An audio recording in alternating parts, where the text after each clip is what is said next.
Aleluia. Graça e paz, querido. Que o Senhor nessa noite possa te abençoar poderosamente, trazer a alegria do Senhor para a sua vida, para a sua casa, para a sua família. Nós vamos declarar que Ele é real. Jesus, Ele é real. Neste lugar, o Senhor, Ele é real. Senhor, em nome de Jesus, que o Senhor possa tocar em cada pessoa que estiver acompanhando este culto dentro do seu lar. Vem com a tua presença, Senhor, porque nós sabemos que tu és real. O Senhor é real. Aleluia.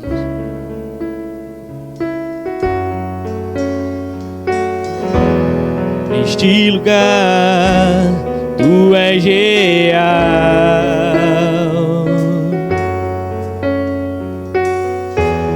Vou me entregar totalmente.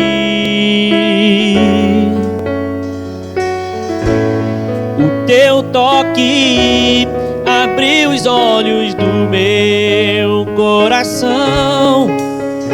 Eu posso enxergar e entender. Se eu me humilhar diante do teu altar e sacrificar aquilo que me custar, tu inclinarás os teus ouvidos ao meu clamor. Mas vale um dia no centro do teu querer, que toda a vida sem jamais te conhecer. Tu és minha fonte, minha colheita, minha herança. Aleluia. Neste lugar tu és real. Eu vou me entregar totalmente.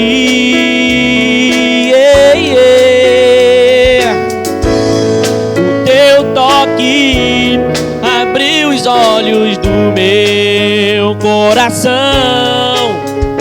E eu posso enxergar e entender.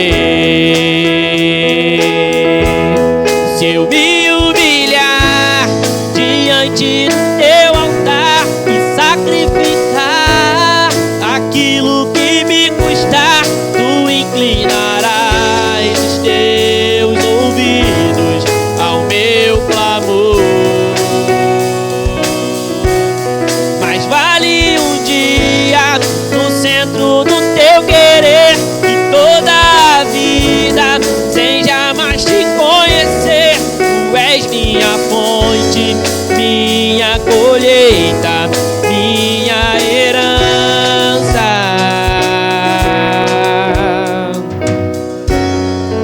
Oh, Senhor, Tu és a nossa fonte, Senhor. Tu és a nossa colheita. Tu és a nossa herança. Tu és. Tu és, Senhor, o nosso bem mais precioso. Se eu me humilhar diante do teu altar e sacrificar aquilo que me custar, tu inclinarás os teus ouvidos ao meu clamor. Mas vale um dia dentro do teu querer, que toda a vida sem jamais te conhecer. Tu és minha fonte, minha colheita, minha herança.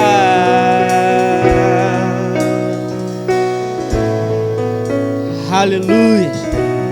Tu és, Senhor, a nossa herança. Tu és o nosso bem maior. Glória a Deus. Aleluia.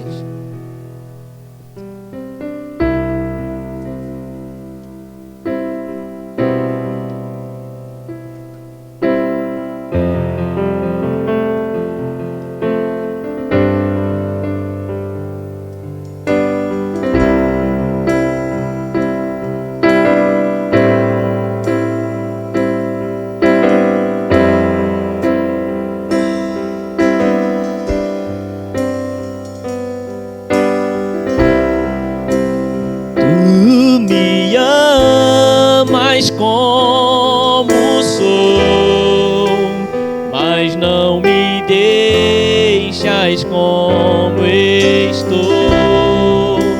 Seguir seus passos sempre vou, rumo ao encontro do teu amor. O teu amor é maior que a vida, me traz paz e alegria. Com teu perfume quero me encher e a cada instante te conhecer. Tua verdade é a luz que me conduz para o céu.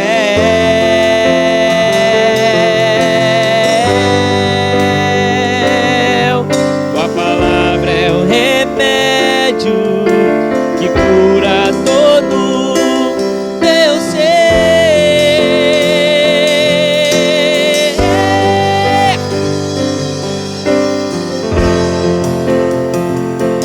Minha vida me fortalece a cada novo dia.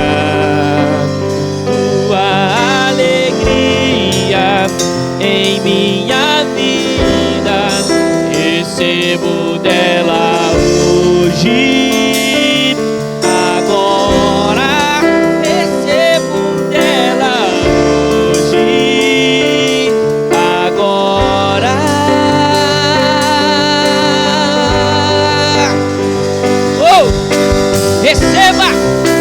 receba a alegria do Senhor. Glória a Deus. A palavra de Deus diz que o choro, ele pode durar uma noite, mas a alegria do Senhor vem pela manhã. Receba a alegria do Senhor dentro da tua casa, querido. Receba a alegria do Senhor no teu lar, na tua vida. Hoje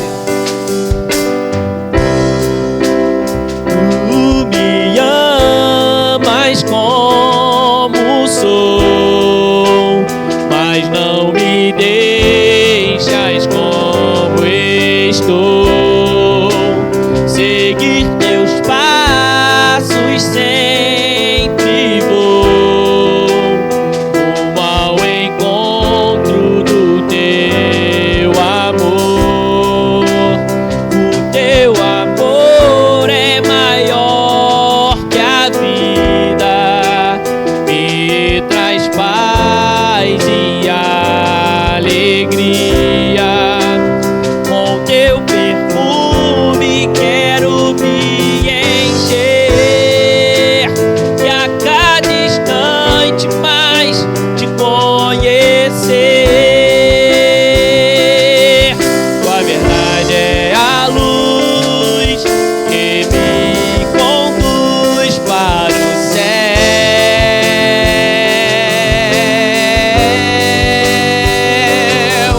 Tua palavra é o remédio que cura todo meu ser.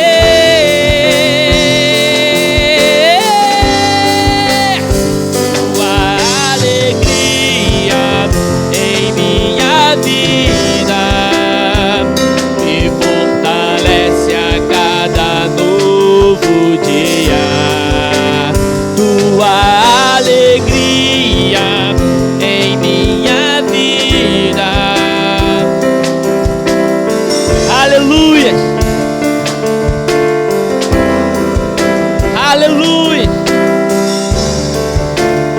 Receba da alegria do Senhor, querido. Aleluia. Receba dela hoje, agora. Receba dela hoje, agora.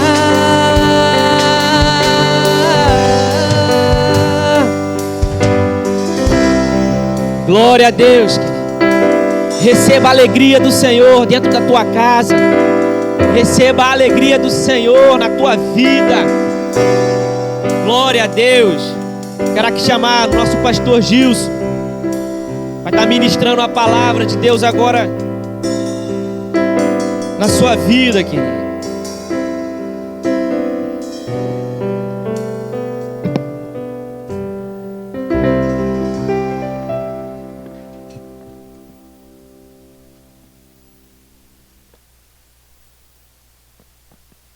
Amém. Glórias a Deus, louvado seja o nome do Senhor. Eu cumprimento a todos com a graça e a paz de Cristo Jesus. Privilégio para nós estarmos mais uma vez reunidos. Nós aqui, eu e a equipe aqui na igreja e os irmãos nos seus lares. Mas reunidos no único propósito de fazer a obra, de aprender um pouco mais acerca da palavra do Senhor e aquilo que é melhor, crescer juntos, para que a gente possa fortalecer as nossas vidas através da palavra do Senhor. Quero louvar a Deus pela tua vida, você que nos assiste, você que nos acompanha, que Deus possa continuar abençoando a sua vida, a sua casa, a sua família, de uma forma muito especial. Quero pedir aos irmãos que abram, por favor, as vossas Bíblias no Evangelho segundo escreveu Lucas, capítulo 15, versículos 11 ao 32. Evangelho segundo escreveu o doutor Lucas, o único escritor grego da Bíblia Sagrada. Capítulo 15, versículos 11 ao 32. Quero pregar nesta noite subordinado ao tema A Salvação Traz Alegria. Guardar aí um momento para você pegar sua Bíblia, para você abrir no Evangelho segundo escreveu Lucas, capítulo 15, versículos 11 ao 32. Diz assim a palavra: E disse, um certo homem tinha 2 filhos, e o mais moço deles disse ao pai: Pai, dá-me a parte da fazenda que me pertence. E ele repartiu por eles a fazenda. E poucos dias depois, o filho mais novo, ajuntando tudo, partiu para uma terra longínqua, e ali desperdiçou a sua fazenda, vivendo dissolutamente. E havendo ele gastado tudo, houve naquela terra uma grande fome, e começou a padecer necessidades. E foi e chegou-se a um dos cidadãos daquela terra, o qual o mandou para os seus campos a apacentar porcos. E desejava encher o seu estômago com as bolotas que os porcos comiam, e ninguém lhe dava nada. E caindo em si disse: Quantos trabalhadores de meu pai têm abundância de pão, e eu aqui pereço de fome? Levantar-me-ei, e irei ter com meu pai, e dir-lhe-ei: Pai, pequei contra o céu e perante ti. Já não sou digno de ser chamado teu filho. Faze-me como um dos teus trabalhadores. E levantando-se foi para seu pai. E quando ainda estava longe, viu-o seu pai, e se moveu de íntima compaixão, e correndo, lançou-se-lhe ao pescoço e o beijou. E o filho lhe disse: Pai, pequei contra o céu e perante ti, e já não sou digno de ser chamado teu filho. Mas o pai disse aos seus servos: Trazei depressa a melhor roupa e vestilho, e ponde-lhe um anel na mão e sandálias nos pés. E trazei o bezerro cevado, e matai-o, e comamos, e alegremo-nos. Porque este meu filho estava morto e reviveu, tinha-se perdido e foi achado. E começaram a alegrar-se. E o seu filho mais velho estava no campo, e quando veio e chegou perto da casa, ouviu a música e as danças, e chamando um dos servos, perguntou-lhe que era aquilo. E ele lhe disse: veio teu irmão, e teu pai matou o bezerro cevado, porque o recebeu são e salvo. Mas ele se indignou e não queria entrar. E saindo o pai, instava com ele. Mas respondendo ele, disse ao pai: eis que te sirvo há tantos anos, sem nunca transgredir o teu mandamento. E nunca me deste um cabrito para alegrar-me com os meus amigos. Vindo, porém, este teu filho que desperdiçou a tua fazenda com as meretrizes, mataste-lhe o bezerro cevado. E ele lhe disse: filho, tu sempre estás comigo, e todas as minhas coisas são tuas. Mas era justo alegrarmos-nos e regozijarmos-nos, porque este teu irmão estava morto e reviveu, tinha se perdido e foi achado.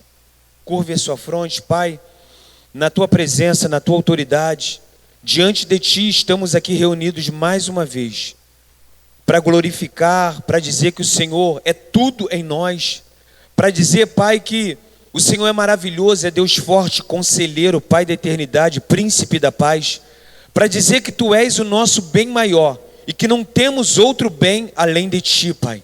Deus, muito obrigado pela alegria da salvação e muito obrigado ainda porque nós sabemos, segundo a tua palavra, que o Senhor se alegra quando um pecador se rende aos teus pés. Deus, que esta noite possa continuar sendo uma noite de salvação, porque nós pregamos, ensinamos, falando, mas a tua palavra diz que é o Senhor quem convence o homem do pecado, da justiça e do juízo. E nós queremos te ser gratos, Pai, porque o Senhor tem convencido homens e mulheres ao longo das gerações, para que também possam adentrar as mansões celestiais. Pai, perdoe os nossos pecados, nos direcione uma vez mais, nos dê a iluminação do teu Espírito, para que nós possamos compreender aquilo que fora revelado nas Sagradas Escrituras, que é a tua palavra. Sê conosco, Pai, é o que nós te pedimos, em Cristo. Amém. Irmãos, conforme eu falei anteriormente, eu quero pregar nesta noite, subordinado ao tema, a salvação traz alegria. E o objetivo dessa mensagem, como todas as mensagens que têm seus objetivos, é nós entendermos que precisamos nos alegrar com a salvação que veio até nós, mas também nós precisamos nos alegrar com outros que foram alcançados por tão grande salvação.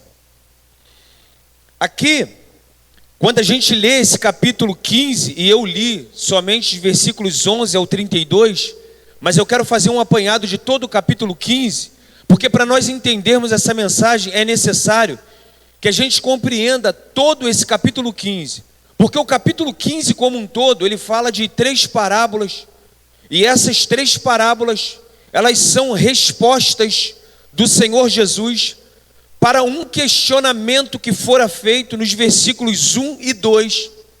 Alguns homens, vendo ali Jesus tratar com pecadores, com publicanos, eles se levantam agora e murmuram pelo fato do Senhor estar abrindo as portas do céu para que aquelas pessoas pudessem adentrar através da pregação, através do ensino, através do conhecimento de quem realmente é o nosso Senhor e Salvador Jesus Cristo.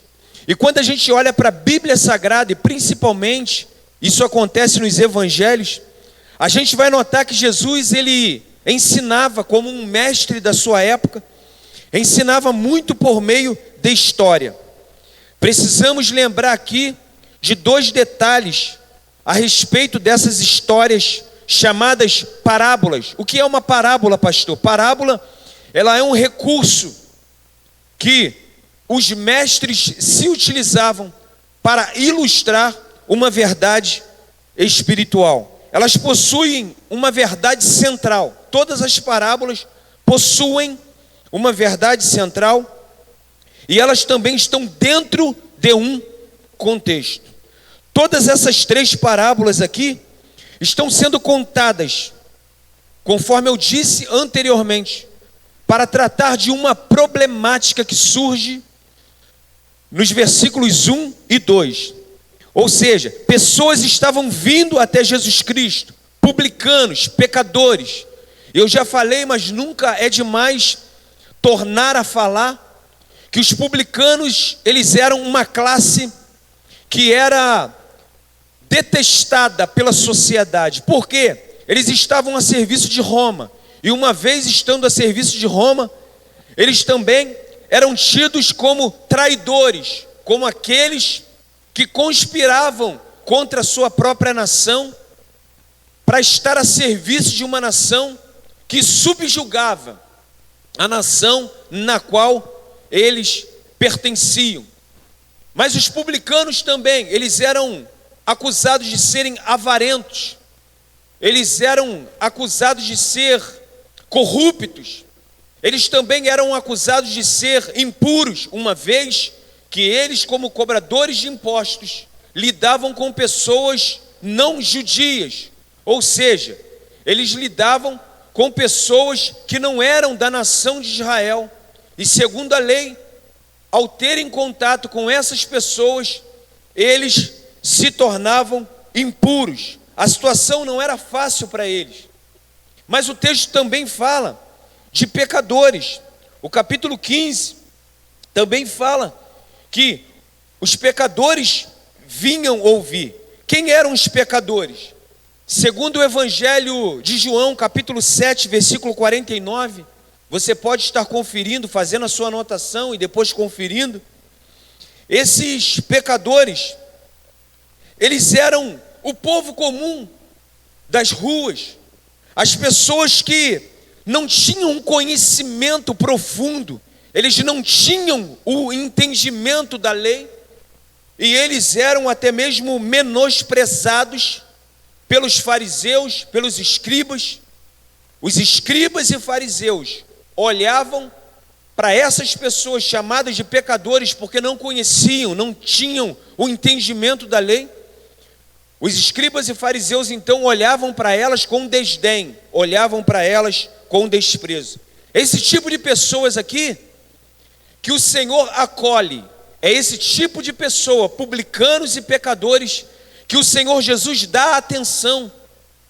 É esse tipo de pessoas aqui que o Senhor Jesus mostra para eles que Ele próprio é o caminho, é a verdade e é a vida, e que existia sim uma solução para elas, e essa solução estava na própria pessoa de nosso Senhor e Salvador Jesus Cristo. Então, dentro dessas três parábolas, a gente pode dizer que existe um mesmo objetivo central, que é mostrar a alegria que a salvação traz e tratar também desse problema que eu acabei de falar, da incoerência daqueles que murmuravam ao ver pessoas sendo salvas, sendo libertas, sendo transformadas. E hoje, em nossos dias, hoje no século 21, também não tem sido diferente. Os fariseus do século 21, os escribas do século 21, que muitas vezes acham que a salvação é só para eles, porque se julgam melhores, porque se julgam acima de tudo e de todos, porque se julgam perfeitos, e muitas vezes entendem que fulano, cicrano e bertano não deveria estar ocupando tal posição, porque não são dignos disso. Os escribas e fariseus ali, eles entendiam que aqueles homens publicanos, pecadores, eles não eram dignos de terem acesso às verdades espirituais, porque eles eram, digamos assim, eles não eram dignos, melhor dizendo, de adentrar as portas da salvação. Essas parábolas aqui, irmãos, elas mostram claramente que a salvação, ela traz alegria. E o primeiro ponto que eu quero destacar com você, que eu quero caminhar com você, o primeiro ponto que eu quero fazer você pensar juntamente comigo, é que a salvação, ela traz alegria a Deus. Olha que interessante isso. A salvação do ser humano, A minha salvação, a tua, a nossa, a salvação do mais vil pecador, do mais desprezível pecador, ela traz alegria a Deus. E a gente pode ver isso claramente nessas parábolas, porque as 3 parábolas que estão contidas no capítulo 15 do Evangelho segundo escreveu Lucas, elas demonstram isso. E o ensino central dessas parábolas, aqui nesse texto, é mostrar que Deus é aquele que acha. E por que Ele acha? Porque é Ele mesmo quem procura. É Ele mesmo, através dessa aliança, dessa nova aliança que fora feita com o homem, segundo Jeremias capítulo 31. A iniciativa é dele próprio. O homem, morto nos seus delitos, nos seus pecados, ele não tem condições de voltar-se para Deus. Então Deus, ele procura o homem, Deus, ele busca o homem, mas espera-se dentro de um entendimento bíblico, que ao ele procurar o homem, ao ele dar a oportunidade para o homem, está ali explícita uma responsabilidade nesse homem de responder a esse chamado. É por isso que a Bíblia vai dizer no Evangelho segundo escreveu João, capítulo 1, versículo 12: mas a todos quantos o receberam, deu-lhes o poder de serem feitos filhos de Deus. Quem? Aqueles que creem no nome do Senhor. Mas é Ele que acha. E por que Ele acha? Porque Ele procura. E se Ele procura, Ele acha. São referências a Ele as seguintes frases. Olha o que diz o versículo 6 do capítulo 15: alegrai-vos comigo, porque já achei a minha ovelha perdida. Dentro dessa parábola aqui, versículo 9 diz assim: alegrai-vos comigo, porque achei a dracma que eu tinha perdido. Versículos 23 e 24 do capítulo 15 do Evangelho segundo escreveu Lucas, diz assim: comamos e regozijemo-nos, porque este meu filho estava morto e reviveu, estava perdido e foi achado. Versículo 32 vai dizer assim: era preciso que nós regozijássemos, que nos alegrássemos, porque alguém que estava perdido foi achado. E quando alguém que está perdido é achado, segundo a Bíblia Sagrada, Deus, ele se alegra. Porque a mesma Bíblia Sagrada, ela vai dizer que Deus, ele não tem prazer sequer na morte do ímpio, mas antes Ele quer que as pessoas voltem-se para Ele, reconheçam nele o único e suficiente Salvador, e entreguem as suas vidas a Ele, para que assim Ele possa transformá-la. E quando eu olho para a Bíblia Sagrada, quando eu estudo a Bíblia, quando eu folheio as páginas da Bíblia, eu vou encontrar em alguns textos que Deus, ele se alegra quando o povo anda de maneira correta, da mesma forma que ele se entristece. Jeremias capítulo 2, versículo 13, o Senhor chama o profeta ali e diz para ele assim: Jeremias, porque o meu povo me fez duas maldades. Ele não está dizendo ali dos cananeus, dos ferezeus, dos jebuseus, dos heteus. Não, ele está dizendo do seu próprio povo. Aí ele vai dizer: o meu povo me fez duas maldades. A mim me deixaram o manancial de águas vivas e cavaram para si cisternas rotas, ou seja, cisternas que se rompem. Da mesma maneira que Deus se alegra quando o seu povo caminha no seu temor, caminha na sua presença, Ele também se entristece quando o seu povo anda fora da sua presença. Mas interessante isso, porque se Deus se alegra quando os seus andam correto, muito mais Ele se alegra quando Ele vê um pecador que se arrepende. E a gente vê isso na própria parábola da ovelha perdida, Porque estando o Senhor ali, o sumo pastor, com as 99 ovelhas, mas mesmo assim, ele sai a buscar a 100ª ovelha. Talvez na nossa conta, talvez na nossa cultura, talvez dentro daquilo que nós estamos acostumados. Se eu tenho 100 ovelhas, perdeu-se uma, mas eu continuo com 99, para muitos ainda estaria no lucro. Para muitas pessoas poderiam parar, pensar e dizer: eu perdi uma, mas eu ainda tenho 99. Mas essa não é a conta de Deus, essa não é a matemática de Deus. Porque mesmo ele tendo 99, e um número aqui agora figurado, mesmo ele tendo 99, ele preocupa-se. Quando eu falo de preocupação, eu falo de uma linguagem humana, porque Deus não se preocupa, porque senão ele não seria Deus. Uma linguagem antropomórfica, uma linguagem humana, para que a gente possa entender. Mas ele preocupa-se com a 100ª ovelha. Por quê? Porque ela está perdida. E a Bíblia Sagrada diz que ele sai a procurá-la. Olha que interessante. Olha como o amor de Deus, ele chega a um extremo, se nós compararmos com aquilo que nós entendemos humanamente falando. Esse amor é maravilhoso. Tem 99, mas se alegra com uma. Isso é loucura para aqueles que perecem. Ele tem 99, estão com eles, mas ele se alegra muito mais quando ele vai buscar aquela 100ª e a acha. Por que isso? Porque as 99 estão com ele. Eu quero dizer uma coisa para você: Deus, ele se alegra contigo. Quando o Senhor vê você na presença dele, adorando, louvando, pregando, ensinando, sendo ensinado, tendo comunhão com seus irmãos, evangelizando, ele se alegra com isso.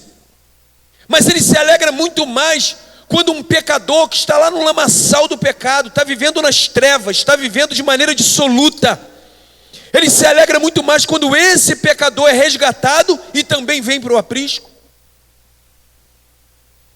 E o que é isso? É porque você sempre esteve com ele, é porque você está na presença dele, é porque você está no aprisco dele. Você já é dele, você pertence a ele. E tem pessoas que sentem ciúmes. É exemplo aqui dos escribas, dos fariseus, sentem ciúmes, porque outrora alguém estava lá fora, outrora alguém era escravo de Satanás, mas agora veio para a presença do Senhor, e o Senhor começa a trabalhar nessa pessoa, e muito rapidamente essa pessoa já está envolvida, está trabalhando, e alguém pode até pensar: este que vos fala já até ouviu isso, mas fulano chegou agora, já está trabalhando. Sabe por quê, irmãos? Porque o mesmo salário que o Senhor paga para aquele que começou às 8, ele também paga para aquele que começou às 16h30, porque ele é Deus e faz da maneira como ele quer. E a alegria do Senhor é que todos aqueles que estão no lamaçal do pecado venham, sejam achados e também possam ser contados nesse aprisco. Mas no versículo 8 também fala aqui da parábola das dracmas perdidas, ou da dracma perdida, melhor dizendo, no singular.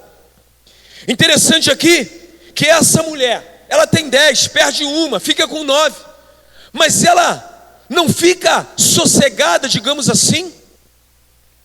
Ela não fica tranquila enquanto ela não acha a 10ª dracma. Ela tem 9, mas se alegra com uma. Olha que interessante isso. Dentro desse padrão celestial, desse padrão do eterno Deus, ele tem 9, mas ele se alegra quando ele acha a 10ª perdida. Isso mostra como que a salvação, ela traz alegria a Deus.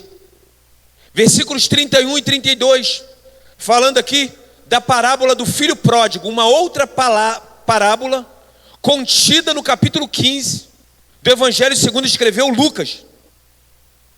O pai, ele tem 2 filhos, um sai viver dissolutamente, gastar todo o seu dinheiro, todos os seus recursos com as meretrizes, mas um fica em casa, fica trabalhando. Ele tem um que está sempre com ele, ele tem um que está ali na presença dele, trabalhando com ele, o honrando mas ele se preocupa com aquele que precisa ser achado, precisa ser encontrado, que precisa voltar. Talvez você até esteja pensando: eu estou tanto tempo no Evangelho, estou tanto tempo na presença do Senhor, eu estou tanto tempo fazendo a obra do Senhor, parece que Deus não olha para mim. Ele olha para você sim, Ele cuida de você sim, mas você está na presença dEle. Mas você tem sido cuidado por Ele, uma vez que você está na presença dEle. Mas existem pessoas que precisam ser alcançadas. Existem pessoas que estão, uma hora como essa, nesse mundo, desejando comer até mesmo as bolotas dos porcos, e nem isso conseguem, como aconteceu aqui no caso desse jovem, que desejou, e chegando à conclusão: os servos do meu pai vivem melhor que eu não quero nem ser recebido mais como um filho, eu quero ser recebido como servo. Mas o pai, quando o vê, a Bíblia Sagrada diz que em momento algum o pai arredou o pé dali. Eu posso imaginar, quando eu olho para essa parábola, eu posso entender que todos os dias o pai ia para a porta daquela casa, ficava olhando para ver se o filho realmente viria. É hoje, eu acho que ele vem hoje, ele vai vir hoje, eu acredito que ele vai vir hoje. O pai sempre esteve de braços abertos esperando aquele filho. E quando o filho chega, o pai não o trata como um de seus empregados, mas a Bíblia Sagrada vai dizer que o pai o trata com honras. Ele é honrado como um filho, a ponto de despertar ciúme naquele filho que ali estava. Aquele filho ali simboliza os fariseus, os escribas, que eram da nação de Israel, e eles entendiam: por nós sermos fariseus, por nós sermos escribas, nós temos que ter total atenção de Deus, e tudo isso pertence somente a nós. Mas aqueles dali são publicanos, são pecadores. Não foi isso que o filho falou, que ficou em casa? Pai, eu nunca te dei trabalho. Pai, eu sempre estive na tua presença. Pai, eu sempre vim para a escola bíblica dominical, eu não falto um culto, eu sou contribuinte na tua obra. Pai, eu faço visita. Mas aquele fez isso. Aí começa até as acusações do inimigo de nossas almas. Pessoas que às vezes até emprestam as suas bocas, como diz aí no adágio popular no meio cristão, emprestam as suas bocas para estarem proferindo palavras contra o seu próprio irmão, que foi comprado com sangue vertido na cruz do Calvário. Mas o pai, ele não pensa dessa forma. Ele sempre estará de braços abertos. Por quê? Por que isso, pastor? Porque a salvação traz alegria a Deus. E a Bíblia Sagrada vai dizer, irmãos, que Deus, ele quer que todos se salvem. Como que é isso, pastor? Deus quer, mas isso acaba não acontecendo, irmãos. Porque quando eu penso dessa forma, quando eu leio isso, eu entendo que existe uma responsabilidade. O ser humano também, ele é dotado de responsabilidades morais, de senso moral. O ser humano, ele sabe o que é certo e o que é errado. Os homens só serão levados a julgamento. Preste atenção no que eu vou te falar aqui. Todos os homens, a exemplo do que acontece nos tribunais humanos, só são levados a julgamento porque eles poderiam fazer diferente do que fizeram. Existe uma responsabilidade em cada indivíduo. Deus quer que todos se salvem, mas Ele se alegra quando uma pessoa é salva. Talvez você poderia fazer uma pergunta para alguém e dizer assim: você quer alegrar a Deus? Aí a pessoa diz para você: quero.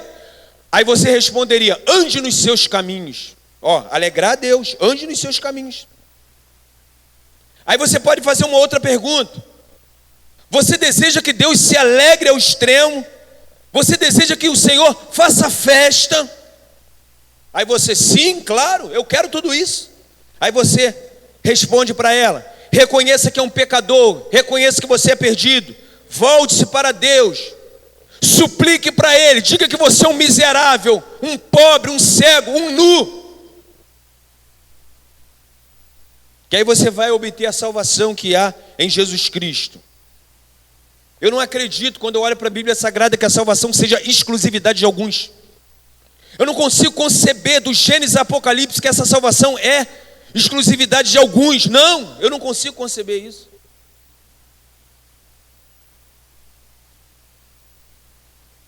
Mas se você já teve um encontro com Cristo, se você tem convicção, certeza dessa salvação que chegou até você, se você se alegrou com isso, se Deus se alegrou contigo, eu quero te fazer um convite aqui.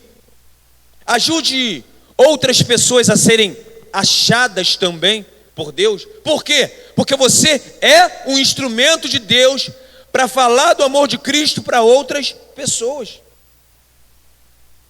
Ajude outras pessoas a voltarem do caminho da perdição e a reconhecerem que são pecadores e serem salvas em Cristo Jesus.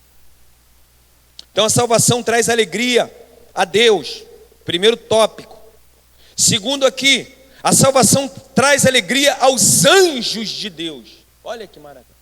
Além de Deus se alegrar, os anjos também se alegram com essa tão grande salvação. Que maravilha isso, né? Então, a salvação não traz alegria só a Deus, mas também aos seus anjos. Como que eu sei disso? Desfolhando a Bíblia Sagrada. Eu vou observar isso nesse capítulo 15. A gente vai chegar, eu vou trabalhar juntamente com você esse texto aqui. Aquilo que dá alegria a Deus, irmãos, a gente entende que aquilo que dá alegria a Deus também alegra aqueles que o servem de todo o coração. Então, se você serve a Deus de todo o coração, aquilo que alegra a Deus também vai alegrar você. Por quê? Porque você está em sintonia. O Espírito Santo de Deus que habita em você está em sintonia também com a sua vida.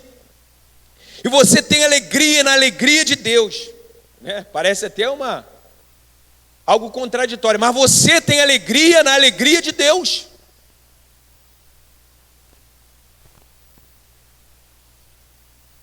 Aí você poderia fazer uma pergunta também, uma outra pergunta retórica.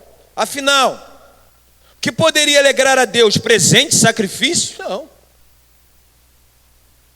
Lá no capítulo 1 do livro do profeta Isaías, o Senhor falou para o povo que trazia sacrifício como religiosos, mas não andavam segundo os caminhos do Senhor.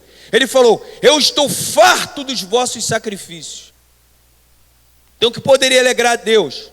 Agradar a Deus? Sacrifício? Presente? Deus tem tudo.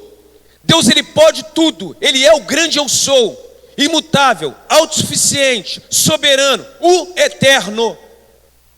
Ele tem tudo. Parece, quando eu olho para a Bíblia Sagrada, eu entendo isso, que Ele não quer obrigar ninguém a ser servo contra a sua vontade. Quando eu abro a minha Bíblia no Evangelho segundo escreveu João, capítulo 5, versículo 39, eu vejo ali Jesus instando, debatendo com alguns judeus. Aí a Bíblia Sagrada diz que o Senhor Jesus fala assim para eles: olha, examinais as Escrituras, porque convém ter nelas a vida eterna. Mas elas, ou seja, as Escrituras falam de mim, elas testificam de mim. O Antigo Testamento já falava dele, daquele que havia de vir, ou seja, Jesus Cristo de Nazaré. Mas muitas pessoas até fazem confusão aqui nesse texto, capítulo 5, versículo 39, do Evangelho segundo escreveu João. Por quê? Faz confusão, pastor.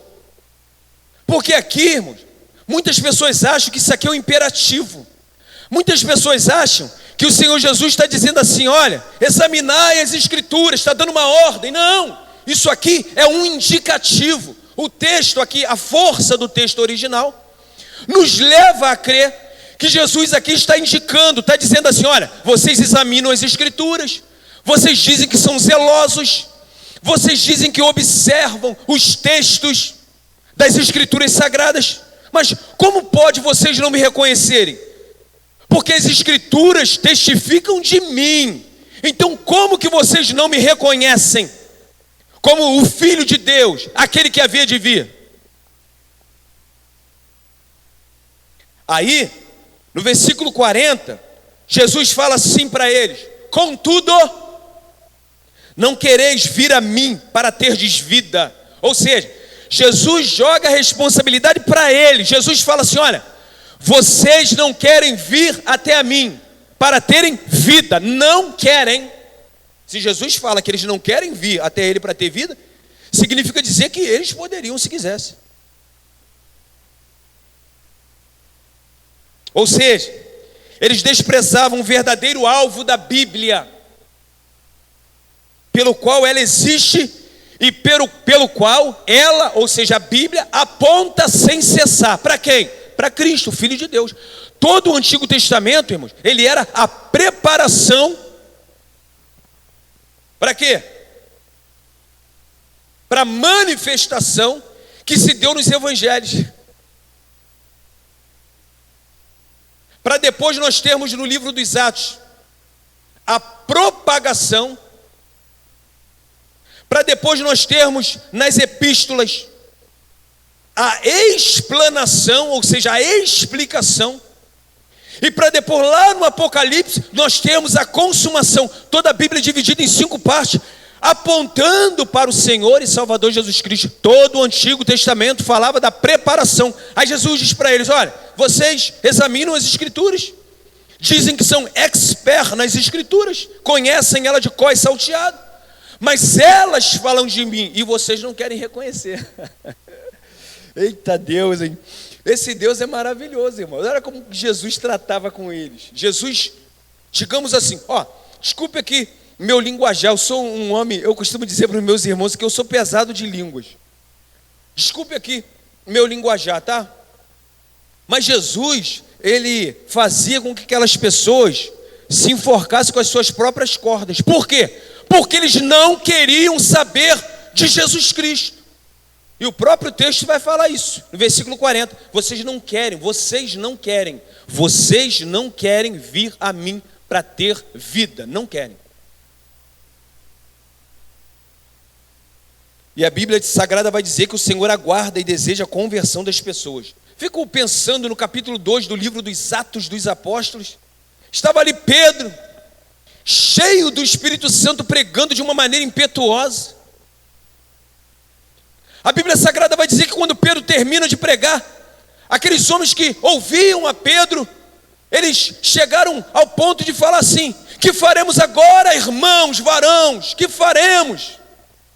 Estavam compungidos, a Bíblia Sagrada vai dizer. Os seus corações estavam contritos após ouvirem a palavra. Aí Pedro diz assim: arrependei-vos e crede, para que sejam perdoados os vossos pecados e sejam batizados em nome do Senhor Jesus Cristo. Arrependei-vos. Ou seja, eles ouvem a palavra, perguntam ali.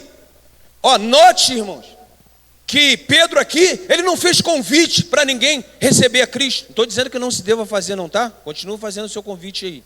Eu não gosto dessa palavra apelo. Jesus não apela para ninguém. Quem apela é o homem. Mas assim, ele não fez o convite ali. Os próprios homens compungidos, eles, ao ouvirem a mensagem, entenderem a mensagem, ela entrar no coração deles, eles falaram para Pedro e para os demais apóstolos: que faremos agora diante dessa explanação?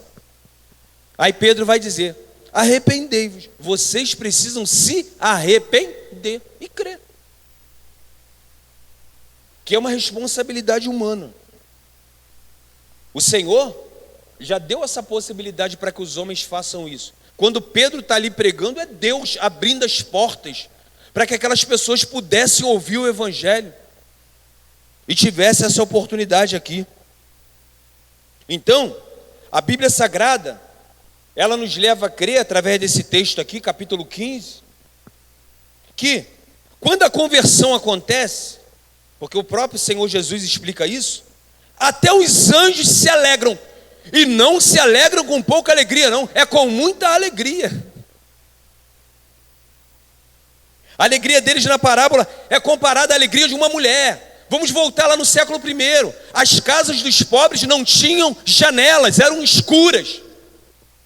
O chão não tinha piso bonitinho como você tem na tua casa, não. Era de terra batida, cheio de poeira.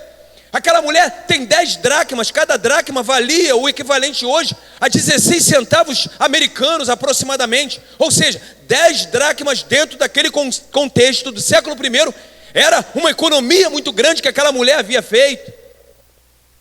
As moedas eram escassas, não eram da maneira como é hoje. Para muitos aí não é escassa, para outros são. Mas assim, a escassez da época era muito maior do que é hoje. Aquela mulher tem 10 dracmas, mas a Bíblia Sagrada diz que quando ela perde uma, ela pega ali um candeeiro, uma luminária e começa a iluminar a casa. Ela começa a procurar, ela tenta achar, não tinha luz, para que luz externa, natural, para que ela fosse facilitada ali, aquela busca, mas ela pega aquele candeeiro, começa a procurar.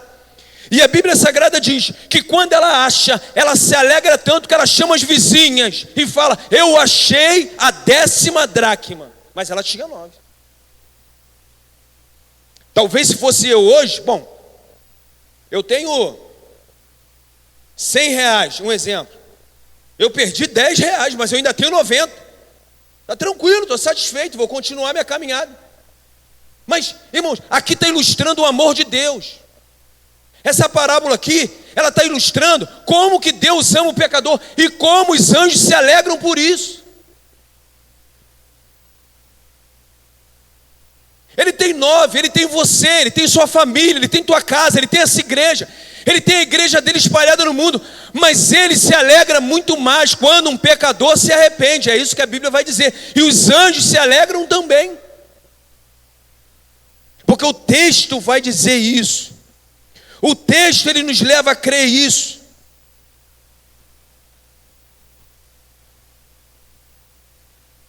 Capítulo 15, versículo 10. Assim vos digo, palavras do Senhor Jesus, o mestre dos mestres. Assim vos digo que há alegria diante dos anjos de Deus por um pecador que se arrepende. Fico imaginando, estou conjecturando aqui, tá, irmãos? Estou viajando um pouquinho aqui. Quando um pecador se arrepende de fato, quando um pecador de fato entrega a sua vida para Jesus, há uma conversão, uma justificação. Aí você pode parar e pensar e falar assim, ó, nessa hora, irmãos, os anjos estão fazendo festa nos céus. Aí eu posso imaginar um anjo convidando o outro: vem cá, vem cá, vem cá, ô Miguel, vem cá, Gabriel, vamos fazer uma festa aqui, porque mais uma vez um pecador. A Bíblia não diz que é assim não, tá, irmãos? Eu estou aqui, eu estou conjecturando.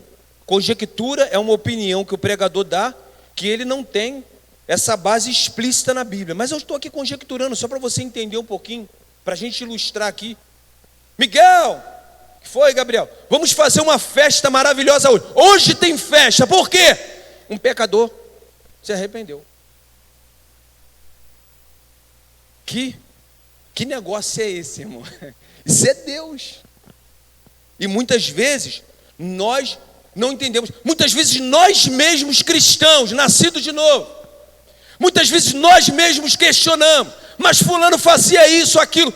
A gente tem uma lista de supermercado, de tudo aquilo que a pessoa fazia. Agora ele é crente. Não é isso que o mundo fala, não é isso que até mesmo alguns evangélicos falam.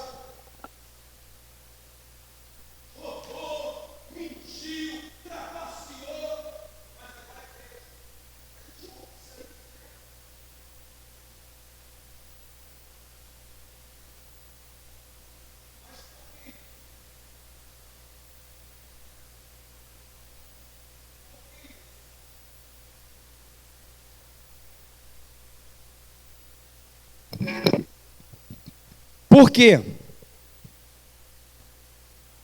Verdadeiramente, irmãos, porque a mão do Senhor, ela tem estado sobre a vida daqueles que entregam-se a Ele de todo o coração.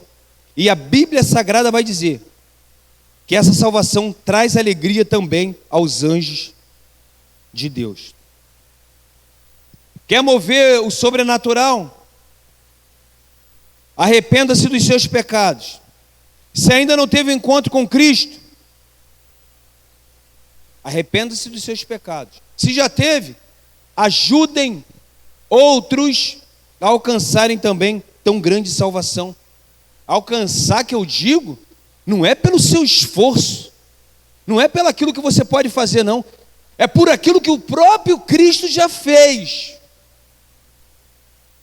Ou afinal de contas, não é isso que a Bíblia vai dizer? Porque Deus amou o mundo de tal maneira que deu seu Filho unigênito para que todo aquele que nele crê não pereça, mas tenha a vida eterna. Todo aquele que nele crê. Mas vamos caminhar um pouquinho mais aqui. Terceiro tópico. A salvação, ela deve trazer alegria ao povo de Deus. Deve trazer. Por que isso?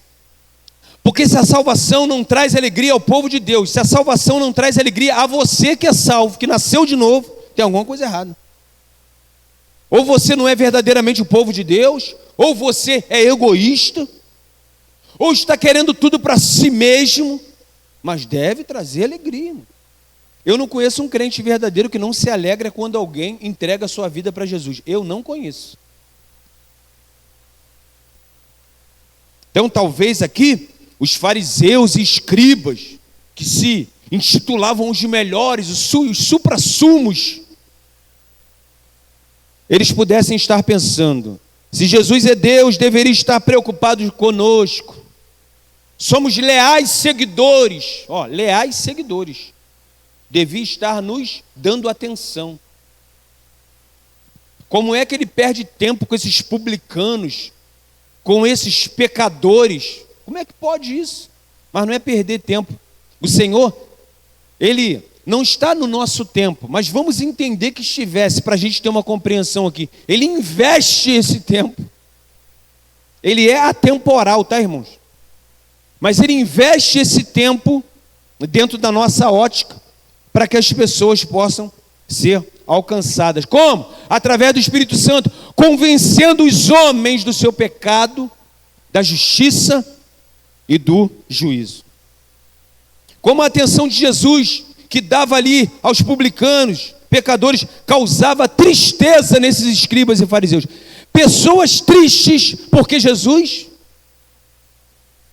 dava atenção para pessoas que precisavam. Ainda hoje acontece isso. E nós bem sabemos. Jesus aqui contou essas 3 parábolas para combater esse problema, essa problemática, que certamente pode se repetir e se repetiu ao longo dos séculos. Essa é que é a realidade. Existe o perigo de nós também agirmos assim, irmãos. Nós precisamos vigiar para nós não agirmos assim, dessa maneira, como aqueles escribas e fariseus. A gente precisa entender o que Deus está fazendo na nossa igreja, no nosso bairro, no nosso estado, no nosso país, nesse mundo. A gente precisa entender isso. E não podemos jamais esquecer daquilo que agrada a Deus. O que agrada a Deus, o que alegra a Deus, é a salvação de um pecador. E deve nos alegrar também. Nós não podemos ficar de fora dessa festa. O 4 aqui, a salvação traz alegria àquele que é salvo. Por quê? A salvação, ela traz alegria para aquele que é salvo, porque acima de tudo, aquele que é salvo estava perdido e foi achado. As parábolas aqui tratadas, elas não falam que essa pessoa se alegra diretamente, mas nem precisa falar, né, irmão? Porque a gente consegue entender isso dentro desse contexto. A parábola do filho perdido, mesmo em suas entrelinhas, afirma isso, essa alegria. Por quê? Porque nos versículos 11 ao 16 está descrita a situação do perdido, daquele jovem, daquele filho pródigo. Que lástima! Gastou tudo, estava desejando comer as bolotas dos porcos, que era a alfarroba, uma espécie de vagem, que os pobres, em épocas de muita escassez, comiam. E os mais abastados não comiam aquilo, mas cortavam e davam aos porcos. Até aquilo ele desejou comer e não comeu. A situação dele era triste. Mas olha só, no versículo 17, a Bíblia Sagrada vai dizer que ele cai em si, ele percebe a situação em que se encontrava. Isso é o primeiro passo para aquele que está perdido ser achado. Que passo é esse? Reconhecer a sua miserabilidade, reconhecer a sua fragilidade, reconhecer a sua pequenez, a sua insignificância, reconhecer que você não vai conseguir fazer uma carreira solo, você precisa de Jesus, ilustrado aqui através desse pai. É o primeiro passo para que o perdido venha a ser salvo. Ele percebe essa situação e ele fala: quantos empregados de meu pai têm tudo? Trazendo para o nosso contexto hoje, tem do bom e do melhor, e eu aqui padecendo necessidade. Irei ter com meu pai. Vou falar para ele: pai, não precisa me tratar como filho não, eu quero ser tratado pelo menos como um de seus servos. Mas não foi isso que o pai fez. Talvez você esteja aí me ouvindo, afastado dos caminhos do Senhor por algum motivo.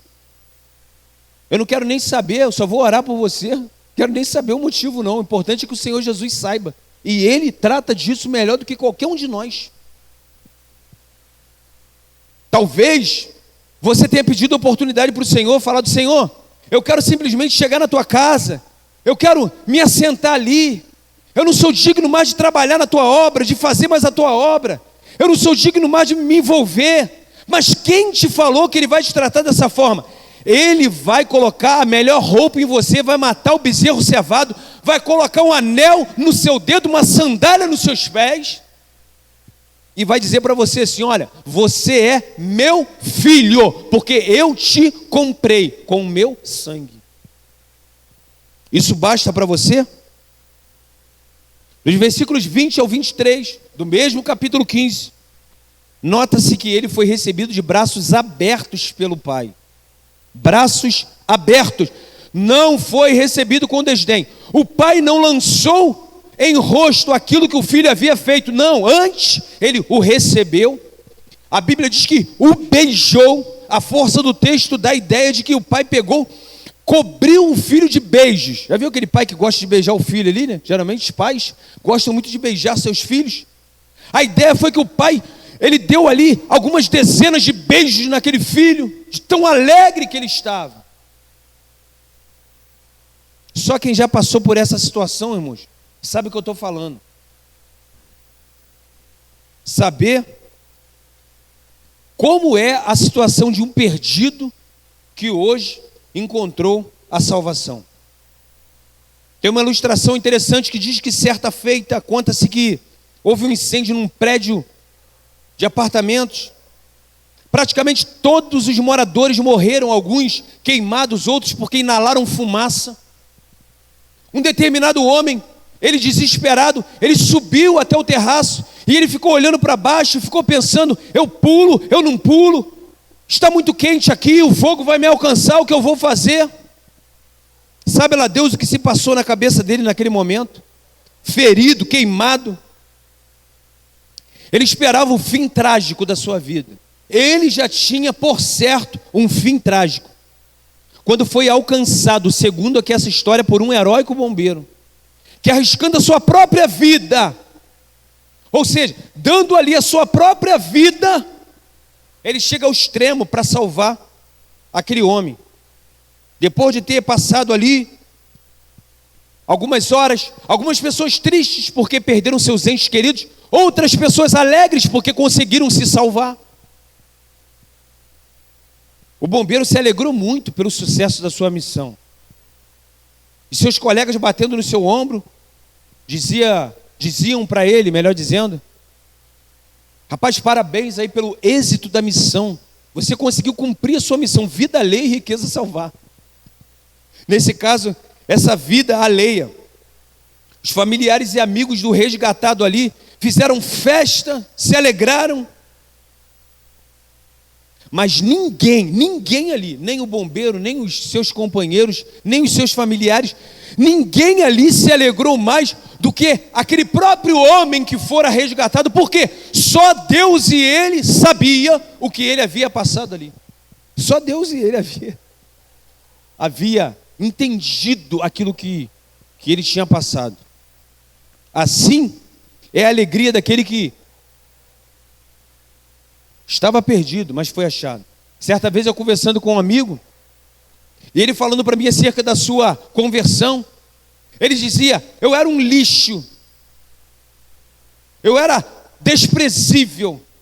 E quando ele fala da condição que ele estava e da condição que agora ele se encontrava na presença do Senhor, ele não se conteve e foi às lágrimas, porque a alegria do Espírito Santo tomou conta daquele homem de uma tal maneira, porque só ele, e eu disse para ele: eu não sei verdadeiramente o grau da alegria, apesar de eu também ter participado disso na minha vida, mas eu falei para ele: mas só você sabe onde você estava e de onde que o Senhor te tirou. Só você sabe. Só nós sabemos, irmãos. Nós que estamos na presença do Senhor, só nós sabemos o que nós éramos e o que nós somos agora. Só nós sabemos. A alegria daquele que estava perdido foi achado. A salvação, ela traz alegria. Por isso que o salmista no Salmo 62:1, ele diz assim: a minha alma espera somente em Deus, dele vem a minha salvação. A minha alma espera somente em Deus, somente em Deus, porque dele vem a minha salvação. Se você é salvo, pregue a todos, a todo instante, em todo lugar. Paulo, quando escreve a Timóteo, ao jovem pastor Timóteo, na segunda carta, capítulo 4, versículo 2, segunda epístola ou carta do apóstolo Paulo ao jovem pastor Timóteo, capítulo 4, versículo 2, ele diz assim: Timóteo, pregue a tempo e fora de tempo. Rapaz. Esse negócio, tem pessoas que falam: isso não é o tempo, irmão. Já viram? Uma vez eu estava pregando num culto em ação de graças, aí, naquele momento ali, eu falei: quer saber de uma coisa? Eu vou fazer um convite aqui, vou perguntar se tem alguém que quer receber a Cristo como único e suficiente Salvador da sua vida. Alguém me cutucou e falou assim: mas é culto em ação de graças. Eu falei: mas Paulo disse a tempo e fora de tempo. Porque às vezes a gente fica pensando assim, né? Hoje eu vou evangelizar, aí me preparo, oro em casa, aí me reúno com os meus irmãos aqui na igreja, aí eu saio com alguns panfletos aí para entregar para as pessoas, falando do amor de Cristo. Isso é a tempo. Eu me preparei para aquilo dali. E quando você sai, e quando você está dentro do ônibus e de repente alguém se assenta do seu lado, e quando você está pensando em outras coisas e de repente tem uma situação, aquilo ali é fora de tempo. E o que você precisa fazer? Mesmo fora de tempo, pregue a palavra. Porque assim, irmãos, nós vamos trazer alegria para esse mundo sofrido e perdido. Se você ainda não é salvo, você que está me ouvindo aí, quem é sabe. Ó, eu já falei, você já ouviu, vou falar de novo. A salvação, ela só se dá através de Cristo. Ele é o caminho, não mais um caminho. O caminho, a verdade e a vida. Não existe atalho. Filho de Deus, quem recebe Jesus, João 1,12. Mais uma vez falando, já falei, vou falar de novo. A todos quantos o receberam, deu-lhes o poder de serem feitos filhos de Deus.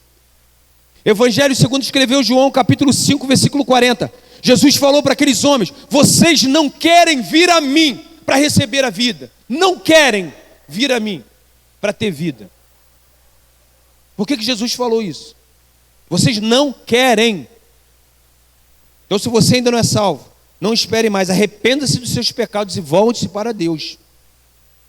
Ele está te esperando de braços abertos, assim como esse pai estava esperando o filho pródigo, pronto para se alegrar, juntamente com seus anjos, seu povo fiel e principalmente com você mesmo. Amém? Então, essa mensagem hoje, espero que ela produza vida. Espero e vai produzir Porque a Bíblia diz que a palavra não volta vazia, mas antes ela cumpre aquilo que lhe apraz. E eu não vim aqui, juntamente com os meus irmãos, nós não viemos aqui à toa.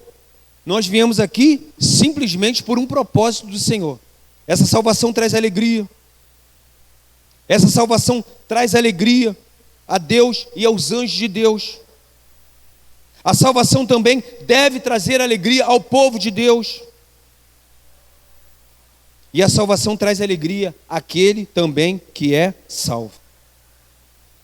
Que o Senhor possa trabalhar na sua vida ainda mais. Que o Senhor Jesus possa inundar o teu coração com a presença dEle. Quero que você curve a sua fronte nesse momento. Eu quero que você se ligue mais uma vez na presença desse Deus Todo-Poderoso. Logo após essa oração, eu quero que você medite na letra do hino que será entoado aqui. Que eu tenho certeza que o Senhor Jesus vai continuar falando ao seu coração. Eterno Deus, amado Pai, muito obrigado, Senhor. Porque a Tua palavra nos diz nesta noite que o Senhor, Pai, se alegra quando um pecador, ele se rende aos Teus pés, que os Seus anjos também se alegram. Que nós, como igreja de Deus, também devemos nos alegrar e que a própria pessoa que é salva se alegra. E isso é muito bom, Pai. Deus, eu louvo e engrandeço o Teu nome, porque essa alegria gerada no Teu coração, ao nos alcançar, ela também tem alegrado todos aqueles que, ó Deus, estão em Ti, Pai. E essa alegria tem feito com que nós mesmos nos levantemos para pregar a Tua palavra. Deus, assim como Paulo falou para Timóteo, que nós possamos pregar a tempo e fora de tempo a Tua palavra, anunciando libertação aos cativos, para que eles possam entender, Senhor, que o Senhor não tem prazer na morte do ímpio, mas tudo que o Senhor quer é que os homens se arrependam, que os homens deixem de caminhar sozinhos e volte-se para Ti. Pedro pregando ali, Senhor, aqueles homens perguntaram: o que faremos agora, varões e irmãos? E a Tua palavra diz que Pedro disse para eles: arrependei-vos, arrependei-vos, arrependei-vos. Toma, Senhor, cada vida, Pai. Toma, Deus, os meus irmãos, os meus amigos, alguns de muito longe que estão assistindo, Pai, esta mensagem, estão assistindo, Pai, e ouvindo essa mensagem. Deus, visita, Pai, essas pessoas, cubra cada uma delas com Teu precioso sangue que verteu na cruz do Calvário, Pai. Oh Deus, no nome de Jesus Cristo, Pai amado, toma, Senhor, nas Tuas mãos o Teu filho, Pai, Teu filho Kaique, Deus, que tem se levantado, Pai, fora do seu estado de origem, e que tem falado, Pai, que tem sido abençoado pelas mensagens que têm sido pregadas aqui nesse lugar. Pai, que ele possa ser luz também aí, que o Senhor possa continuar abençoando a família dele, a casa dele, os projetos, os sonhos. Os meus irmãos, Pai, aqui da PIB, em Parque São Francisco, quilômetro 32, muitos sofrendo perdas, outros angustiados, Pai, com toda essa situação que nós estamos vivendo, onde homens, até para cumprir a Tua palavra, têm sido amantes de si mesmo, presunçosos, soberbos, amando mais os seus ventres do que temendo o Seu nome. Homens que querem destruir essa nação. E quantas pessoas sofrendo por causa disso. Quantos chefes de família agora, Pai, querem um prato de comida para dar aos seus filhos e não tem. Há poder no Teu nome, Pai. Deus, em nome de Jesus, envia o socorro, a providência. Nos levante também, Pai, para que a gente possa estar ajudando essas pessoas, essas famílias. Quantos nos seus lares, Pai, com alguns graus de depressão, tristes, desolados, que o Teu Espírito Santo, Senhor, possa alcançar, que o Teu Espírito Santo possa animar, possa levantar, possa renovar, possa avivar essas pessoas. E que independente de qualquer coisa, Pai, que nós possamos sempre estar com os nossos olhos firmados em Ti. Perdoe as nossas falhas, perdoe os nossos pecados, nos conduza por caminhos seguros, no nome bendito de Jesus, que foi morto, mas hoje vive e reina pelos séculos dos séculos. Amém e amém.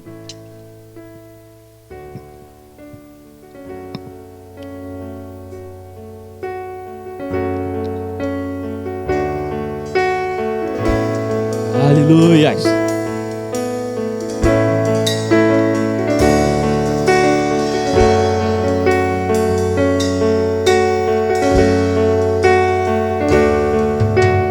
Escutas quando clamo e acalma o meu pensar, me levas pelo fogo,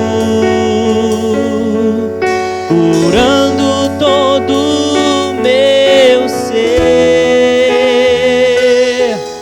Confio em Ti, confio em Ti. Creio que Tu és a cura, creio que és tudo para mim.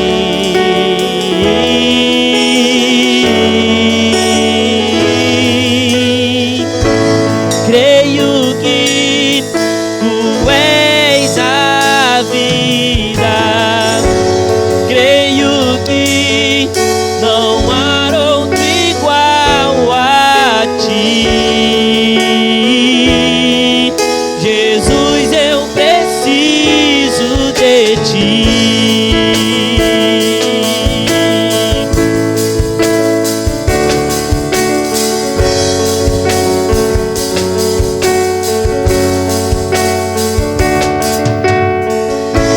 Escutas quando clamo e acalma o meu pensar, me levas pelo fogo, curando todo o meu ser. Confio em Ti, confio em Ti. Oh, creio que Tu és a cura, creio que és tudo para mim.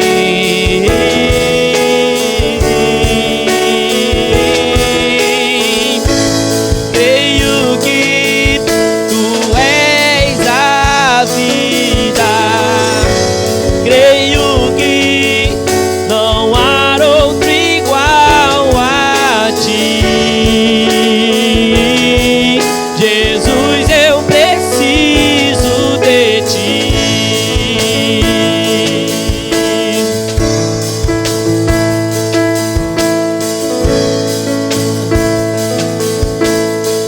Aleluias. Nada é impossível para Ti, nada é impossível, nada é impossível para Ti. Tens o meu mundo em Tuas mãos, nada é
Jesus, eu preciso de ti. Aleluia. Precisamos do Senhor. Tu és, Senhor, a nossa cura. Tu és, Senhor, Tu és o nosso remédio, Senhor. Aleluia. Toma, Senhor, nas Tuas mãos a nossa vida, Senhor, trazendo a Tua cura. Aleluia. Aleluia.